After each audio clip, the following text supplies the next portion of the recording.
Hello friends, my name is Shivam from DevOps Schools and I will help you to enable your learning process in various technologies of DevOps, artificial intelligence, machine learning, big data and many more. This is our initiative to help you by sharing multiple tutorials and videos. And if you want any specific tutorials or any particular topic, then please do comment in the below comment section and I will help you with it.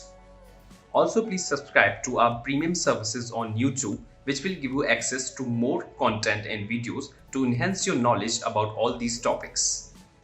Also, if you want me to help you with regards to the online trainings and classroom sessions by our qualified trainers, then please do write me at contact@devopsschool.com.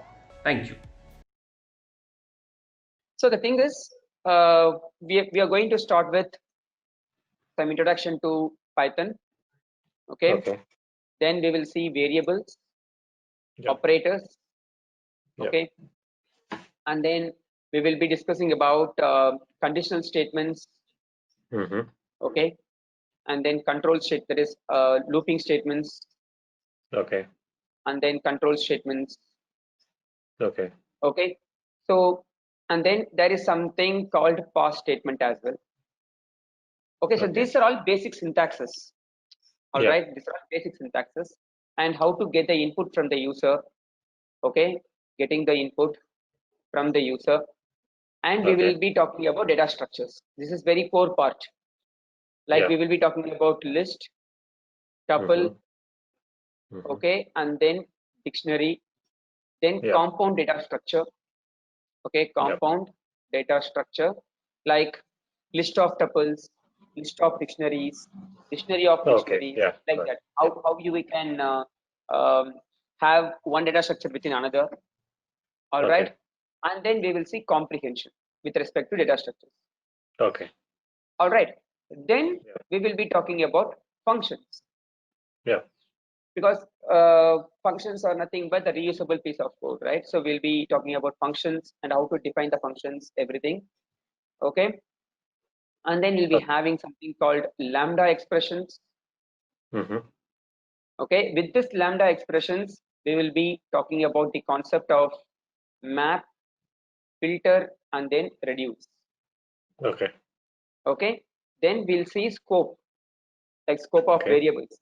Scope of variables, like, and then pass by reference and pass by value. How you can pass the reference and how you can pass the value. Okay. Then we will discuss about after this we'll discuss about regular expressions. Okay, so like pattern matching. So basically regular expressions is for pattern matching. And then we will discuss about file handling. Okay, how to handle regular files, that is handling text files basically. Okay, how to handle the regular files and all. All right. And then we will talk about the very important stuff called classes and objects. That is Python supports programming, right? Yeah. Python supports both the way of programming. So you can perform procedural oriented programming as well as you can write based on classes and objects. Okay. So in this we are going to cover concept of inheritance as well, like how we can inherit another class and all. Then we will see exception handling, that is how we can handle the exceptions. Okay. Then we will discuss about modules and packages, that is how we can create our own libraries. Okay, how we can create our own libraries and how we can access our packages. Okay, and what is the use of sys.path and Python path environmental variable. Those things we will be discussing. And finally we will discuss passing functions, that is callback references.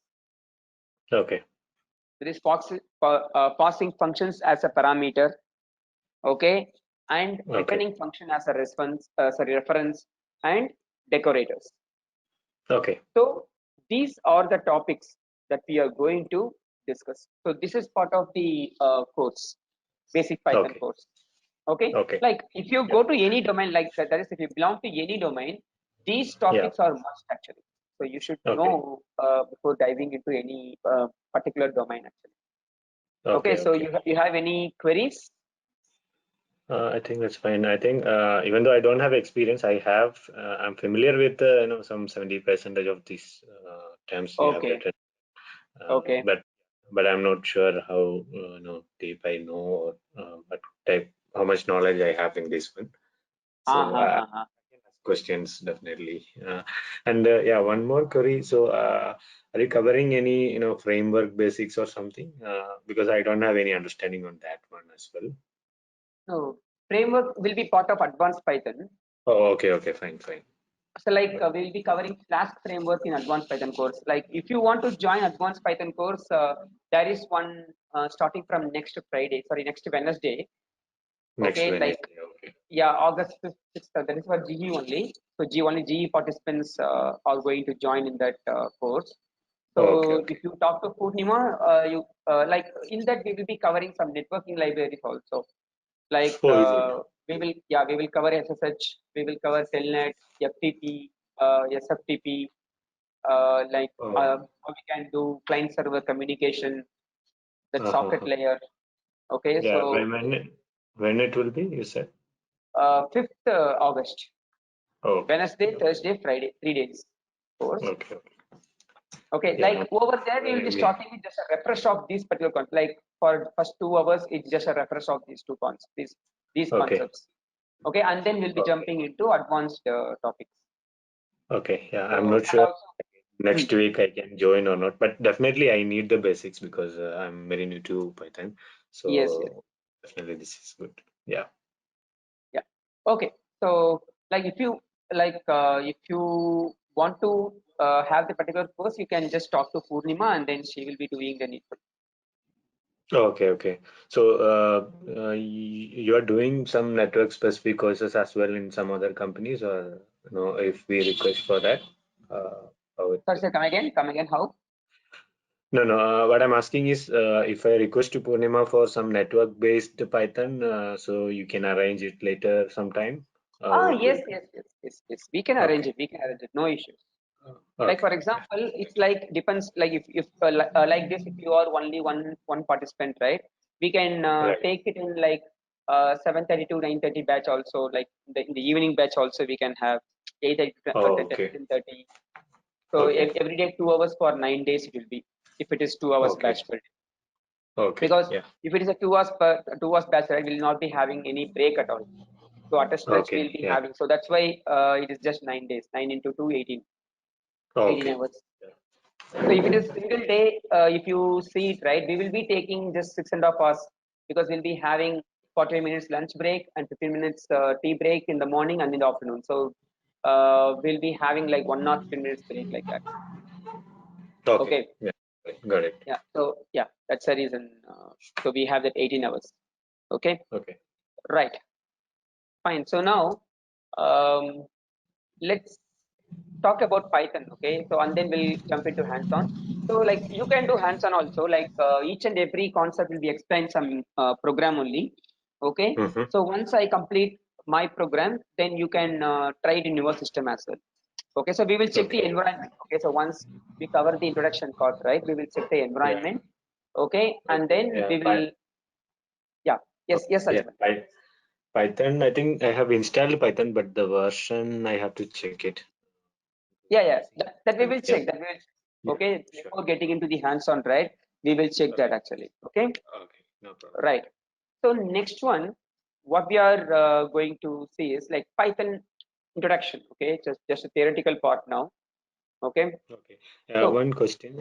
You will yeah, be providing any recording of this session or any notes or something like that? yes. So recording Recording will will be be provided. uploaded. So Okay. I Yeah. think you'll be having access to L&D Cloud. Did you get any this thing? Uh, yeah, last time I think I got a mail because initially the training was scheduled on 20th or 21st. That time I got a mail to this one. The same credentials I can log in, right? Yes. Cloud? Okay, that's Yes. fine. So just log into lndcloud.springpeople.com and then click Okay. on delivery. So this is the portal. Okay, so like I can upload the files here, you can download the files from there. Okay, that's great. the recordings cannot be downloaded. Okay. Okay, here you can see something like session 1, session 2, session 3, right? So recordings will be uploaded by Ashish. So yesterday somebody spoken to you, right? Yes, so he will be uploading the recordings by end of the day today. Okay. All right, and then end of each and every session you can provide the feedback. Okay, yeah, sure. There is one link, right? Yeah, so you can provide the feedback for each and every session basically. Okay. Clear? Yep. Yes. Okay, so now let me come back to this. Okay, so let's start with it now. So what is the difference between interpreter and then compiler? In general, we are talking about, not with respect to Python or not with respect to C language like that. Okay, so difference between interpreter and compiler. So any idea, Ajmal?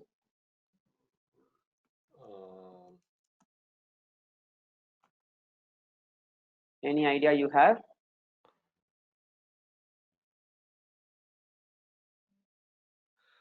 I think I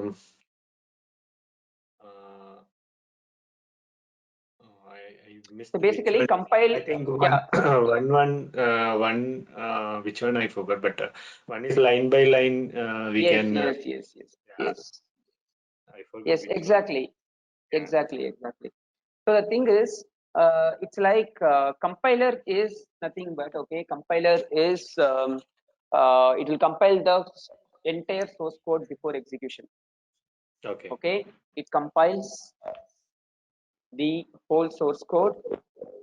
Okay, compiles the whole source code and it produces bytecode. Okay, that is, in case of C, it produces .o. In case of C language, it produces .o, and in case of Java, it produces .class. And you have to execute the program using this bytecode only. Okay. You can't execute the program using the program that you have written.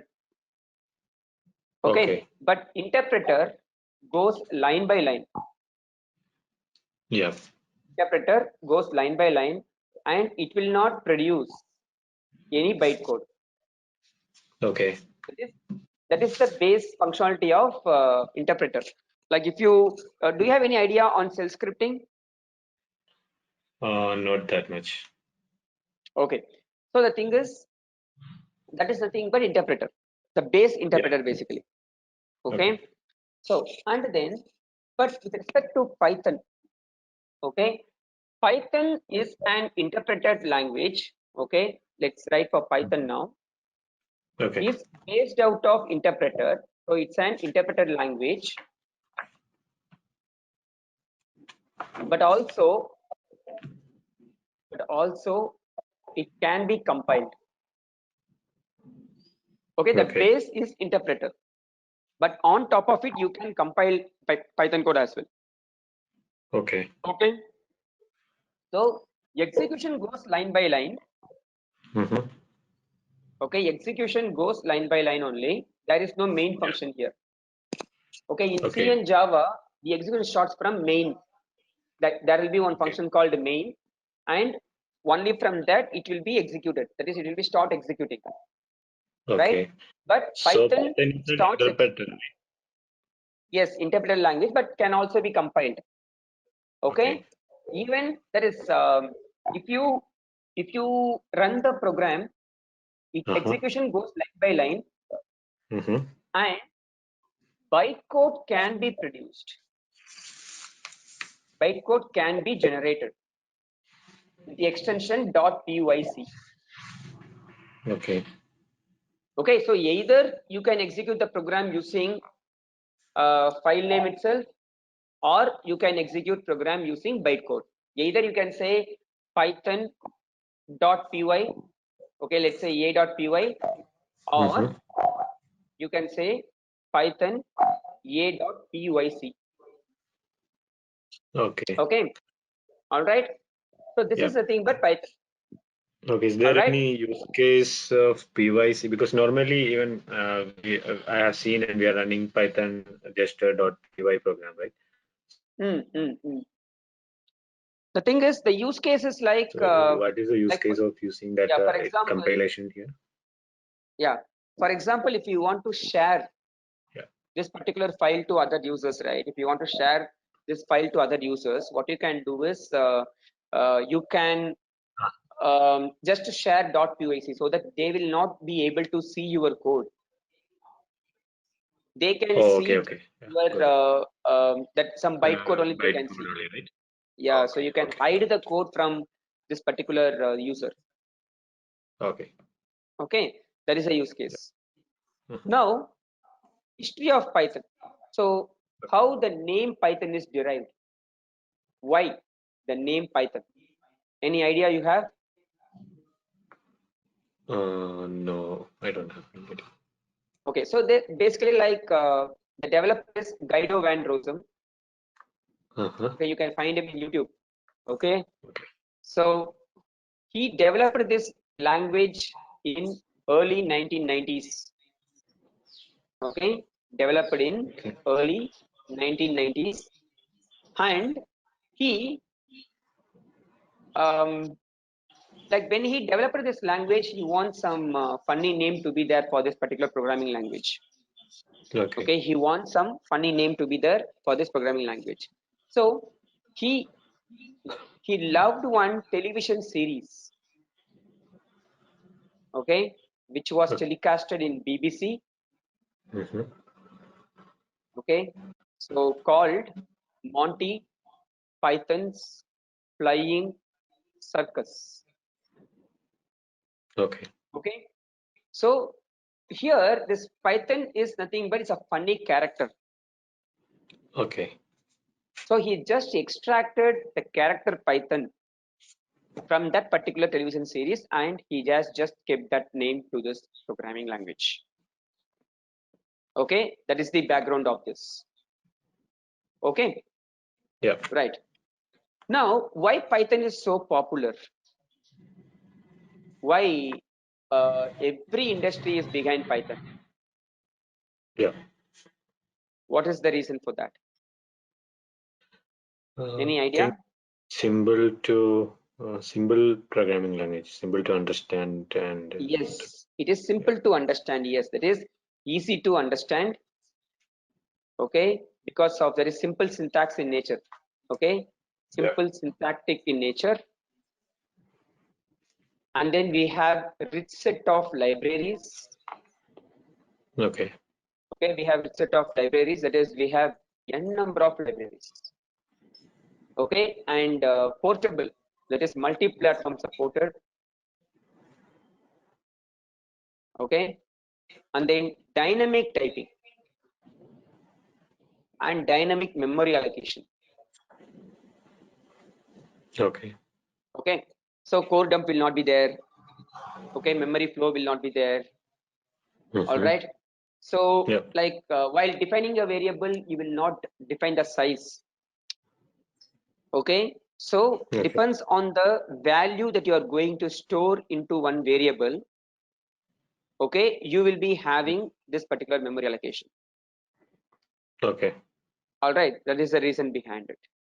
Yeah. Okay, and then it supports a lot of frameworks basically. Okay, so we have web frameworks.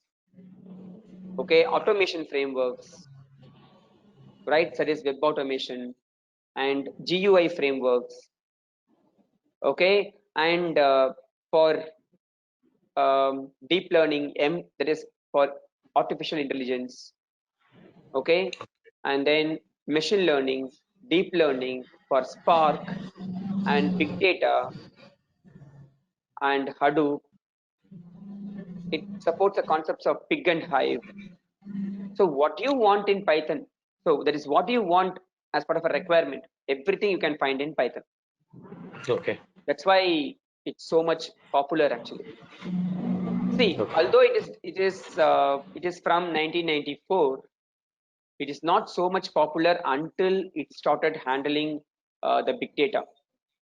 When it starts handling big data and when it supports machine learning models and deep learning models, okay, its popularity has gone somewhere now.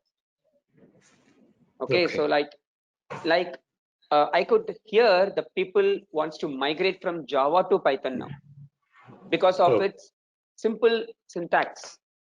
For example, if you want to just write hello world program in Java, you have to write 10 lines of code, at least 7 lines, I think, right? Class name, and then you have to open the curly brace. Then you have something like then you should have some main function, public static void main. Then you have to say system.out.println. So many things you should do. But over here, you can just do it in a single line. So lot of things can be done in a single line in Python. So basically, see, with the fundamentals, right? Compiler language is so fast when compared to interpreter language. Okay, but Python is so faster than other languages. How? What is the reason? For example, if you want to implement some requirement, okay, in Java, in 80 lines of code, the same requirement can be implemented in 15 to 16 lines of code. So it reduces 80% of your coding, that is number of lines of code. Okay. So obviously, whenever the number of lines of code is less, obviously the performance will be better. Right. So that is the reason behind it. Clear? Yeah. Yeah. So now let's check the environment. So from now on, it's completely hands-on. So no theoretical part at all. Okay. So first, let's check the environment now. So today I'm going to use idle. All right. So just open the command prompt or just type idle. Just type idle, and then you can see this app. Yeah. Idle Python 3.7 64-bit, and then just click on it. Yeah. Okay, it will open in some separate window. So idle is nothing but it's a basic Python editor which is developed in Python. Okay, using tkinter modules, it is being developed. Okay. Can you come again? What module? Tkinter, TK modules. We used to say TK modules. Okay, tkinter. That is like this. Okay. So you can say TK modules by in short. Yeah. Okay. So now this is nothing but IPython. Whenever you say, even in command prompt, right? Whenever you say Python, okay, you can see it is getting us to some particular shell. Right. Right. So this is nothing but Python interactive shell. Okay. So this is nothing but Python interactive shell. That is, we can execute the command line by line. For example, if I want to execute line by line, I can just go here and then I can type each and every command. See, var is equal to 5, and then I can say print of var. You can see the output as 5. Now, if I want to do something, var is equal to var plus 5, and then now you can see var is equal to 10. That is, if you want to execute a statement line by line, you can just use this. So try it out now. So this is nothing but IPython, that is interactive Python. Okay. Please try it out.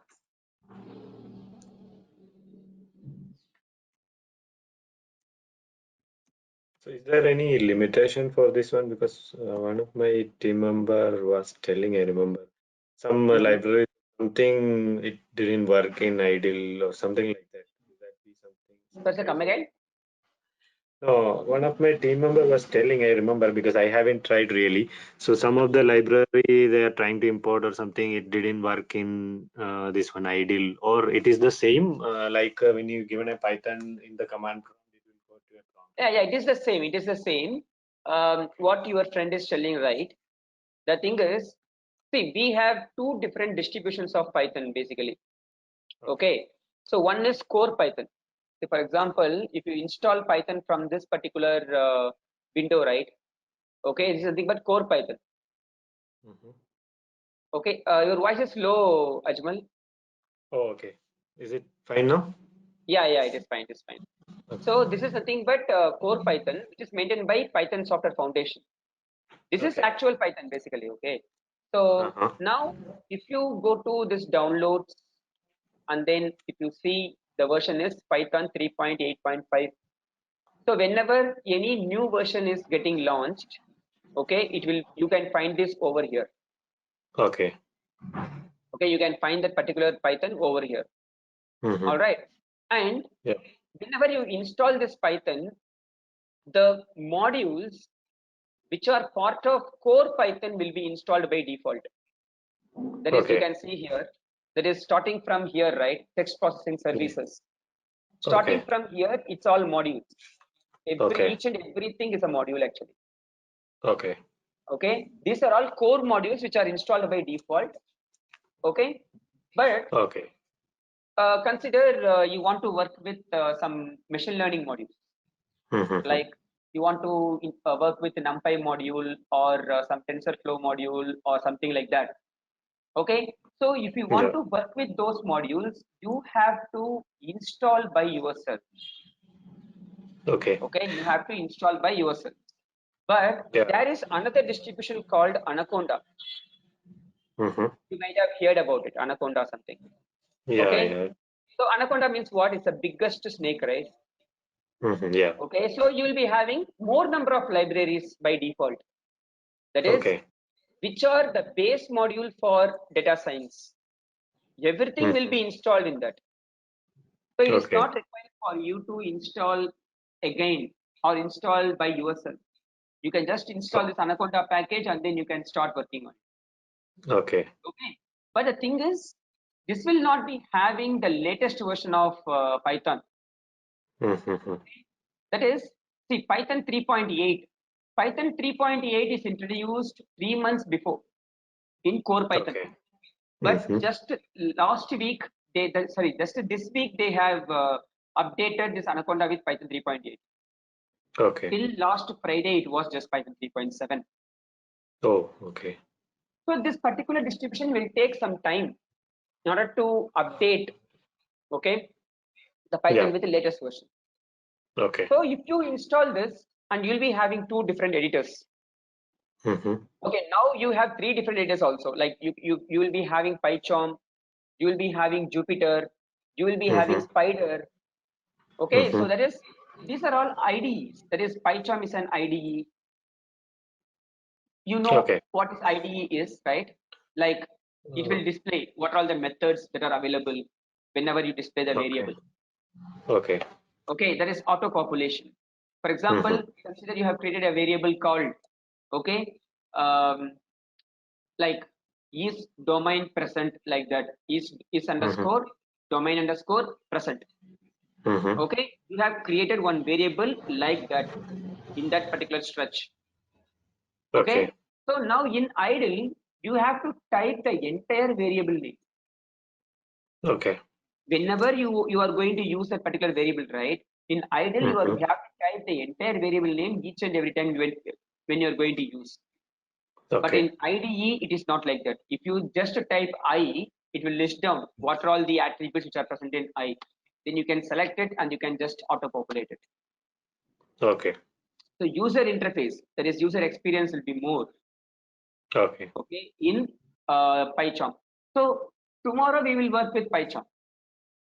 So today I want you to work with idle because it's a basic editor. It's like a notepad, we can say. So we have Word document, notepad, and also we have a notepad plus. So there are some differences, right? The basic editor is a notepad. Okay, so it is like Notepad to Python. Okay, wherein you can write the program and you can execute it, no problem at all. But you have to type each and everything. Okay, got it, right? Yeah. Yeah. So please take it, try it out. To get our channel membership, click onto the join button, select the $399 plan and grow your skills immensely.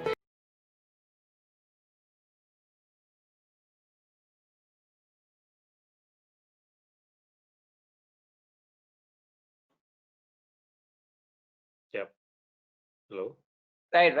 Yeah. Okay, now we have written. So one question. So you said that importing some let's say we import some modules in normal programming, that here also we can do, right? In this.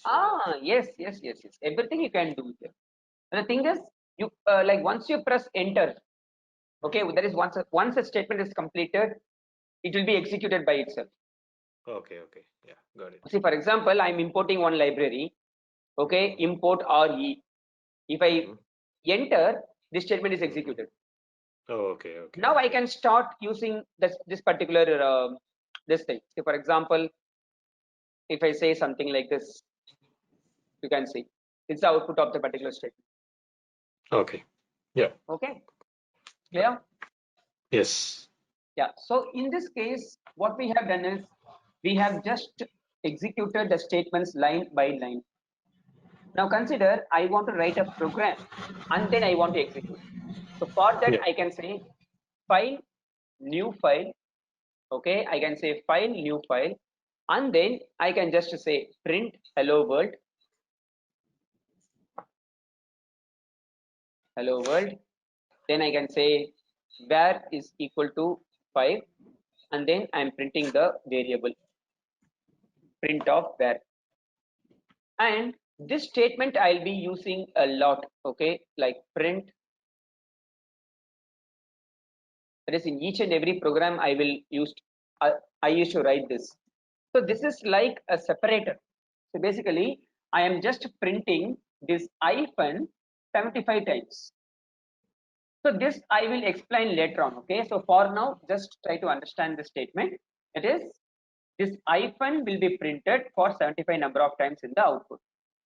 So now I can save this file. Okay. I can save somewhere. Let's say D training and then Python GE July 2020 day 1, and then let me write here introduction.py. Okay, now I have saved it. So now if I execute, you can see the output over here, and you can see a separator line. Okay. That's so the one, the first print statement, yes. right? Yes. So I used to write that statement in order to segregate the outputs. That is, separate the outputs from two different things. Okay. Yeah. Try it out now. Try it out, and then we will start with introduction. Yeah. Start with the basics.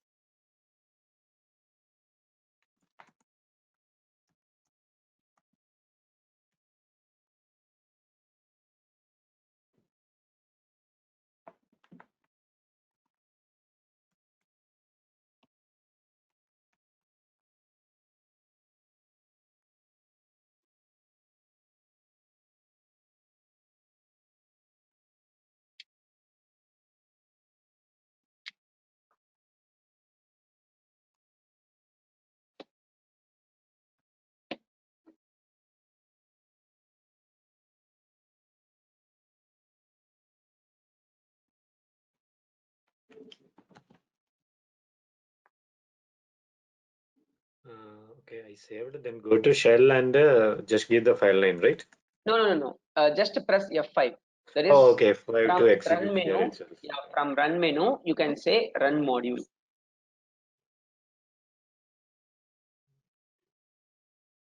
Yeah. Okay, I got.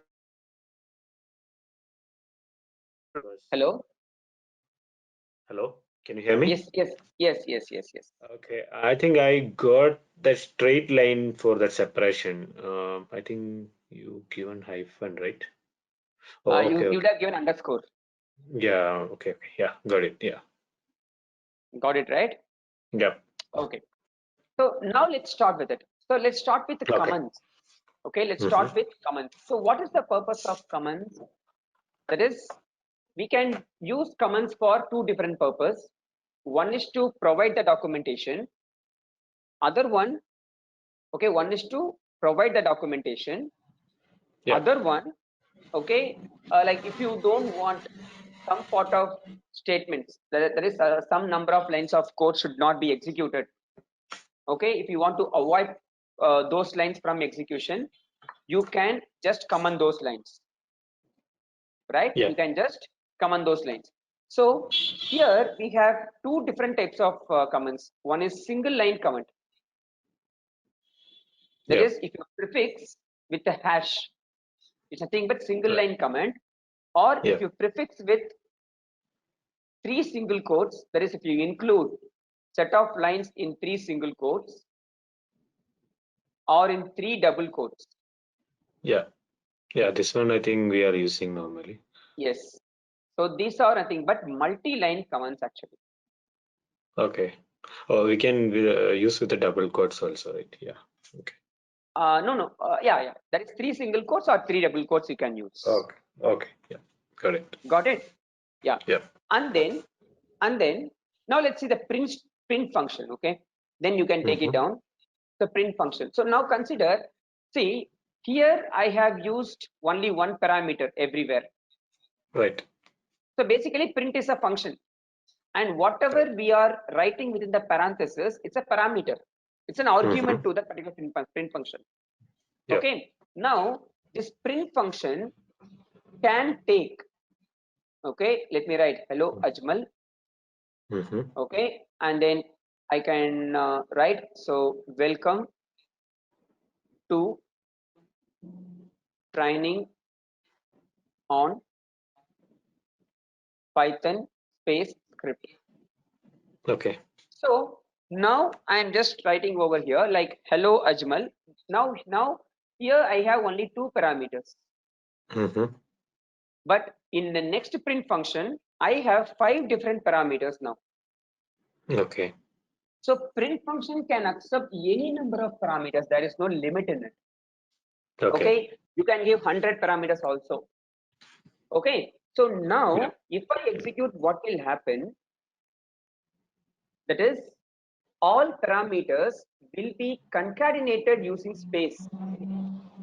Okay. Okay. Now you can see hello space Ajmal, welcome space to space training space on space Python script.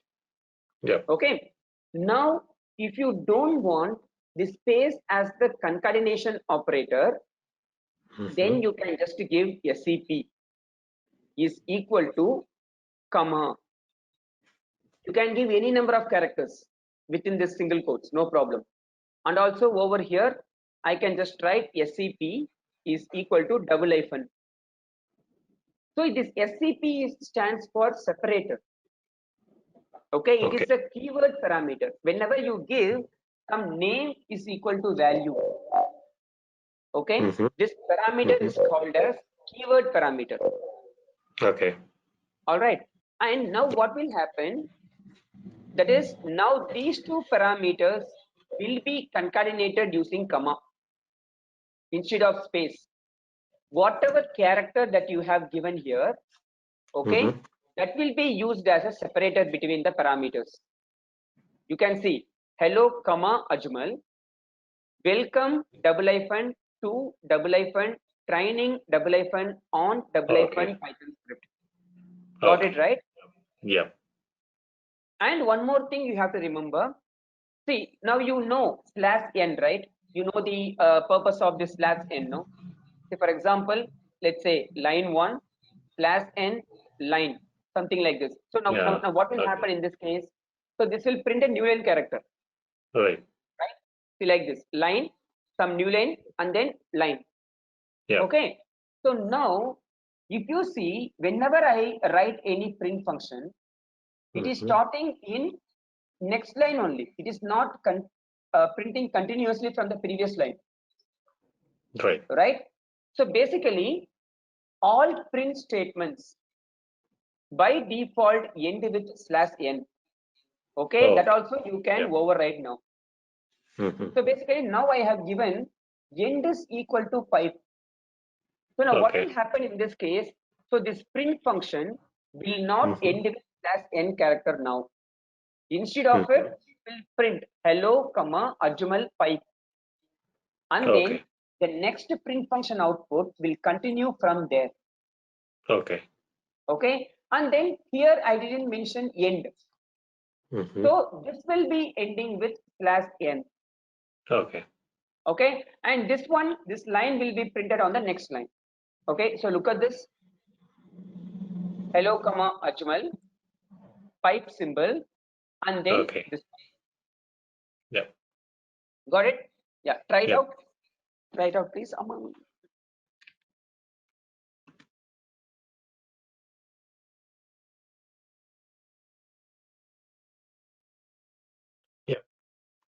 Fine, right?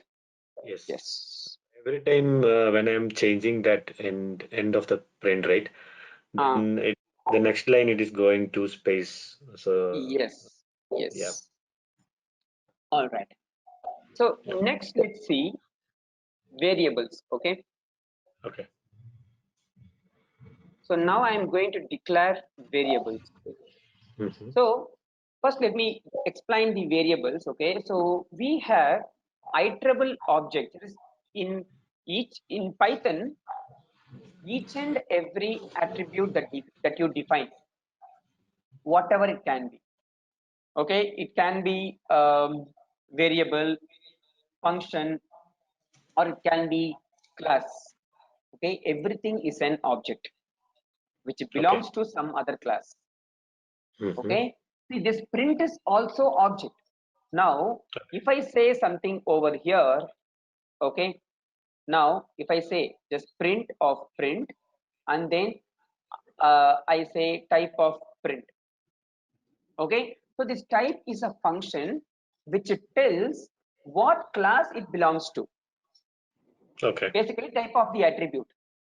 Okay, so now if I execute, you can see it is printing the reference. It is a built-in function print, and it is printing like class, built-in function, or method.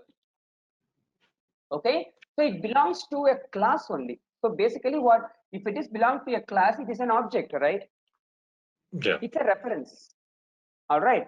So in Python, whatever you define, that is an object. So we can differentiate into iterable objects. This is with respect to variables only, not with respect to functions or classes. Okay, and then non-iterable objects. So what are iterable objects? So iterable objects will be having indexes in it. That is, we can iterate through the elements one after another. Okay, we can iterate through the elements basically one after the another.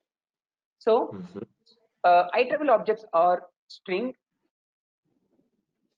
list, tuple, and then dictionary. These are iterable objects. We can use it in for loop. Okay, but non-iterable objects are nothing but integer, float. I think Boolean. In between 1 minute I lost the audio. Yeah, sure. No, what I was telling, in 1 minute I think your voice got broke. So, okay. You're just mentioning the iterable objects, right? After list I didn't hear. So tuple and dictionary. Yeah. All right. So iterable objects are nothing but it's a string, list, tuple, and then dictionary. And then non-iterable objects are nothing but it's just a single value. You can't split it. That is, you can't iterate to each and say, for example, if you are storing 100, okay, you can read as 100 only. You can't read as 100 like that. Yeah, got it. Okay, that is nothing but non-iterable objects. And in iterable objects, it can be further classified into mutable object and then immutable object. Okay, mutable object and then immutable object. So mutable means you can modify the reference at any time. For example, consider this list contains some 10 elements. You want to add one more element, you want to delete some existing element, okay, and you want to change the element of type, okay, the particular type of element, you can change it. That is nothing but mutable. Immutable, you can't do anything. So once it is defined, it is defined. That's it. You can't change it. Okay. So now mutable, list and then dictionary are mutable, string and then tuple are immutable. Okay. Understood, right? This one. Yes. Yes. Right. Yeah. One more. It's there. Set is there, right? This one. Set is there. Yes. Yeah. That is immutable, correct? Or see, that is mutable. Mutable. Okay. Okay. Yeah. Set is mutable, but we don't have indexes in it. Okay. But yeah. can be iterated. But can be iterated, but don't have indexes in it. Okay. Okay. Yeah. I can also add it over here. But that is mutable. We can add the elements, we can delete the elements and all. Okay. Yeah. Also, I will add it. Okay. I will add it over here.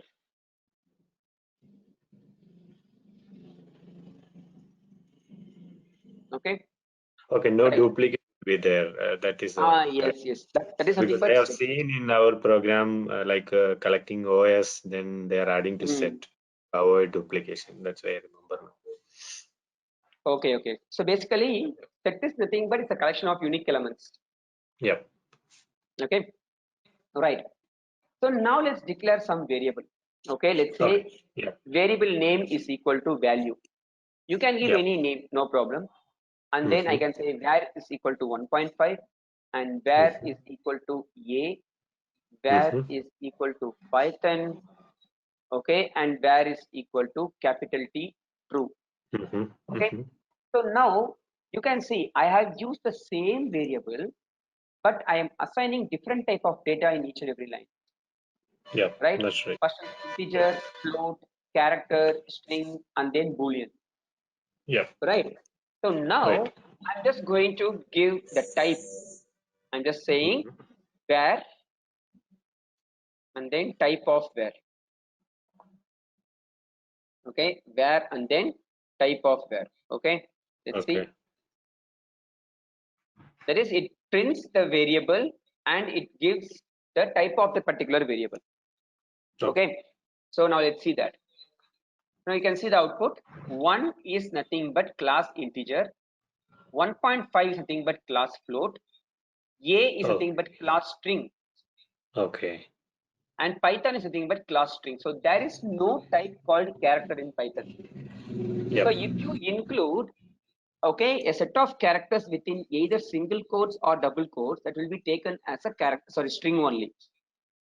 Okay. And you can have something called true, which is nothing but boolean. Okay.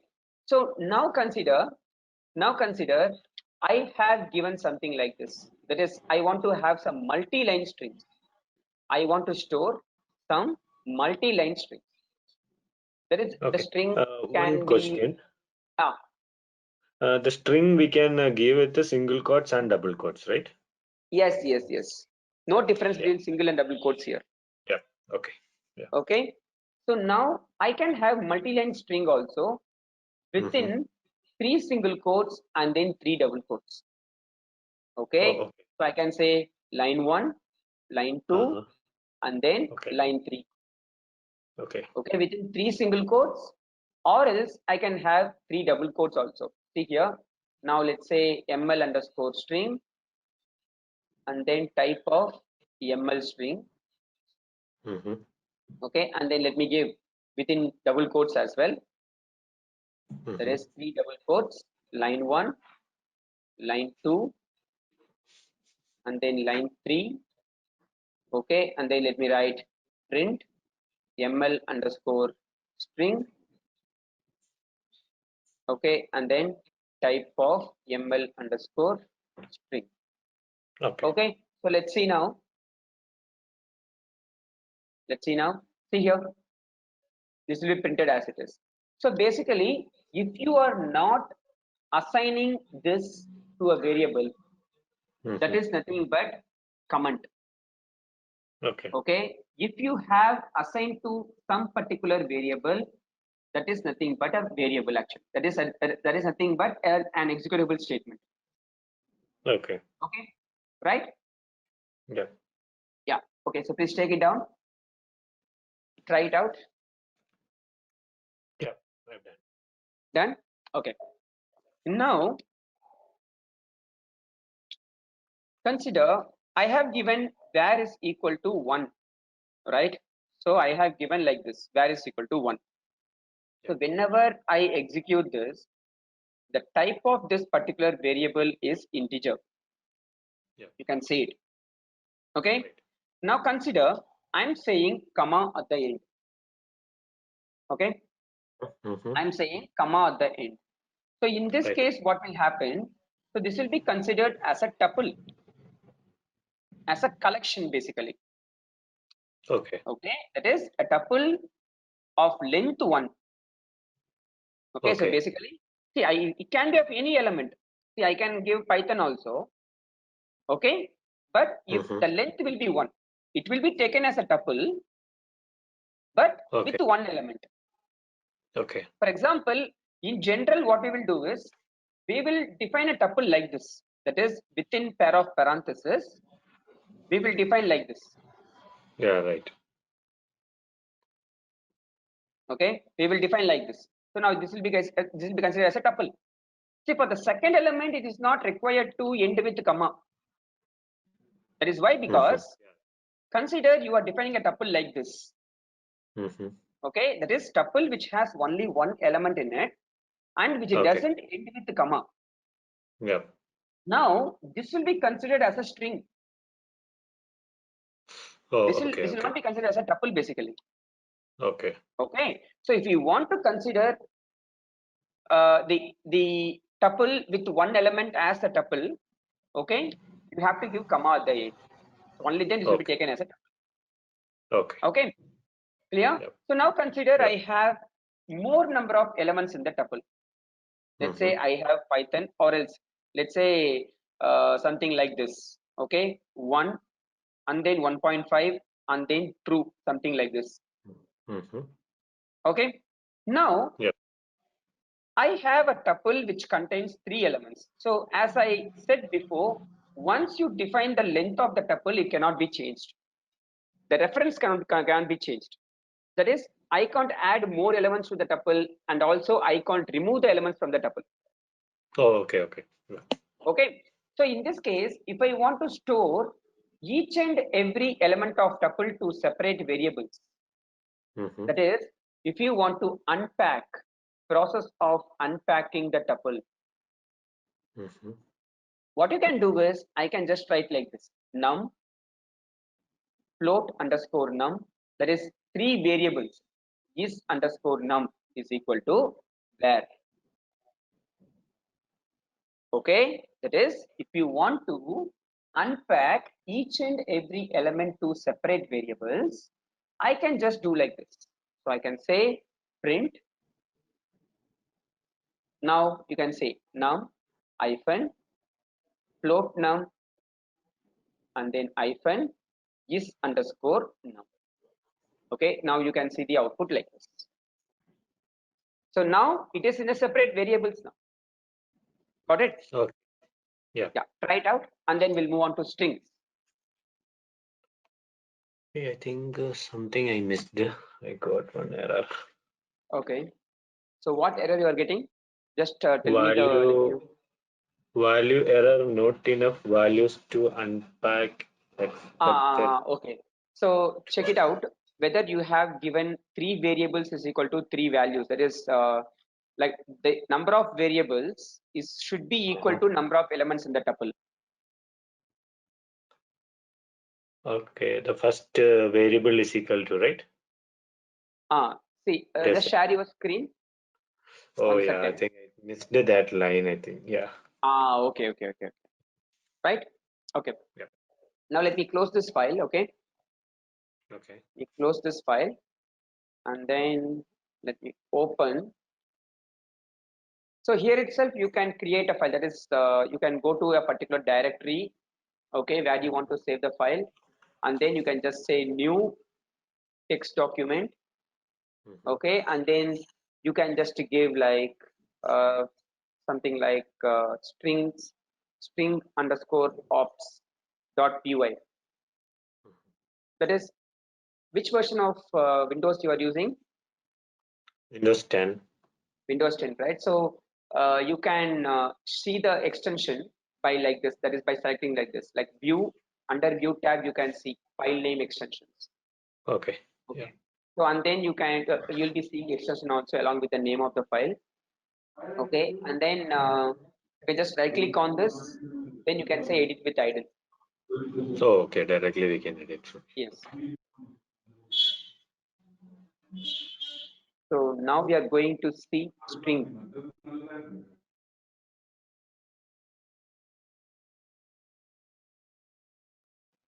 Hello. Yeah. Yeah. Okay. So I'm going to define a string called Python script is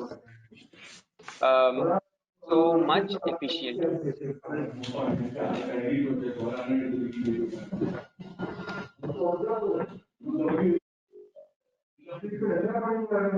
You can mute now. I think somebody is talking there.